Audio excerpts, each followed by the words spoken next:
আশায় ছিলাম ভালোবাসার ফুলের বাগানে পৌঁছবো, পৌঁছে গেলাম কান্না ভরা কষ্টের নদীর মাঝে। পৃথিবীতে এমনই কিছু মানুষ আছে যাদেরকে বিশ্বাস করা খুবই কষ্টকর, আবার এমন এক প্রাণী আছে যাদেরকে বিশ্বাস না করলেও তারা আপন করে বুকের মাঝে রয়ে যায় সারা জীবন। পশু পাখি পোষ মানে, মানুষকে কখনো পোষ মানে না। ভালোবাসার আবেগ বুঝে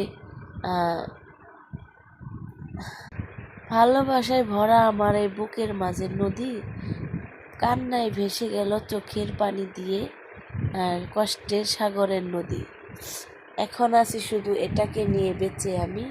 এটাই আমার জীবন, এটাই আমার মরণ। সবাই আমার জন্য করবেন দোয়া, যেন থাকি দূর প্রবাসে। সবার থেকে ভালোবাসা ছাড়া হীন মানুষ আমি একা। তো আমার কথাগুলো যদি কারো ভালো লাগে তাহলে লাইক, কমেন্ট, শেয়ার, সাবস্ক্রাইব করবেন। আপনাদের একটু ভালোবাসা দেবেন। ভালো থাকবেন সবাই। আসসালামু আলাইকুম।